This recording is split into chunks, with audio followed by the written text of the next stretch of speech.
小田和佐之助の部長だ。今日は部下の裏切りを防ぎつつ、人を信じるリーダーシップについて語れという。なかなかずうずうしい題じゃないか。なかなかずうずうしい題じゃないか。本能寺で思い切り裏切られたこの俺に、それを聞くのか。だがいい。血と火薬の匂いで学んだことは、机上の経営学より少し早くに立つだろう。まず、お主ら勘違いしておる。裏切りを完全にゼロにする方法はない。これは断言しておく。俺ですら明智光秀にやられた。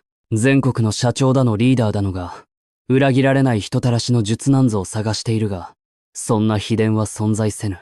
と。裏切りは、人が集まるところには必ず生まれる。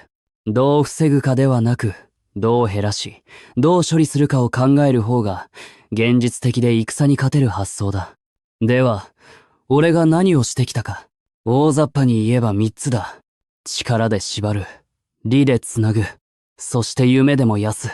順に切り込んでいこう。まず1つ目。力で縛る。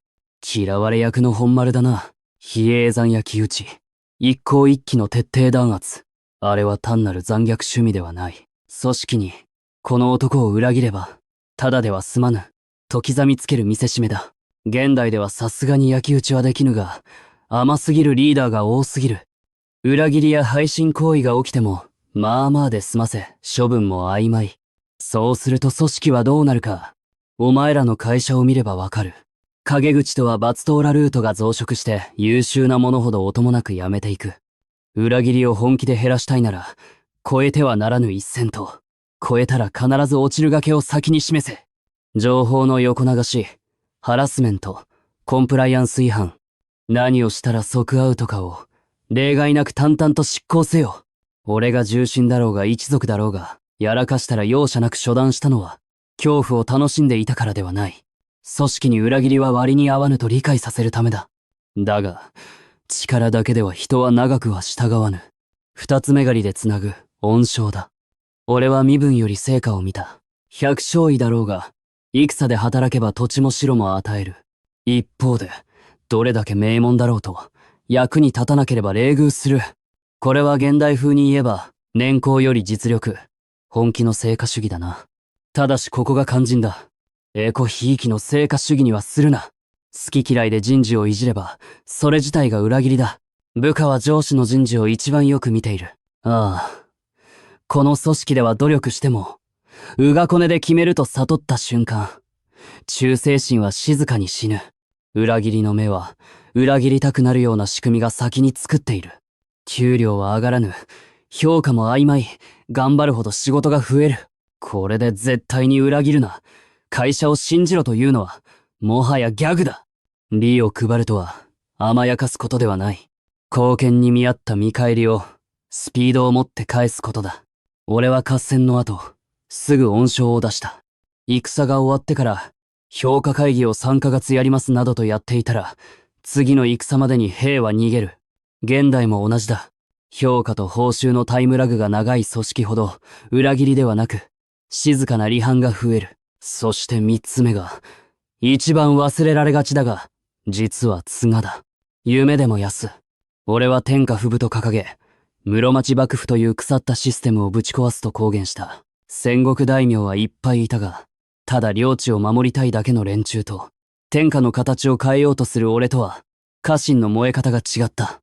敵の命令で戦うか、自分の物語のために戦うか、そこには雲泥の差がある。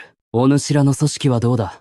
会社のビジョンが地域に愛されるなんとかだの、人と人をつなぐなんとかだの、教科書に出てきそうな無害な言葉で埋め尽くされていないか。そんな抽象画みたいな目標で、人が命どころか、休日一つ捧げる気になるか。裏切りが起きる一番の理由は、実はこの組織に自分の魂を置いておく価値がないと、心の底で気づいてしまうからだ。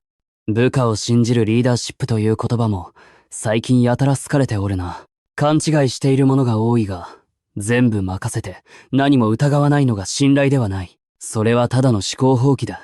俺ならこう定義する。信じるに足る基準を作り、その基準を超えた者には、口出しせず任せる。逆に言えば、基準もないのに、感情で信じるのは危険極まりない。俺は、家臣に対して常に、何をさせたいか、どこまで任せるかを明確にしていた。戦なら先方を任せる。伝軍を託す。政治なら、このエリアの支配を一任する。その代わり裏切りの匂いがしたら、情ではなく事実で判断した。浅稲がまさにしても、最初は同盟を組んだ。が、朝倉を裏切らなかった時点で、こちらへの忠義を捨てたとみなし、徹底的に叩いた。信頼とは、条件付きで始まり、実績で深まるものだ。最悪なのは、人を信じたいから、見たくないものから目をそらすリーダーだ。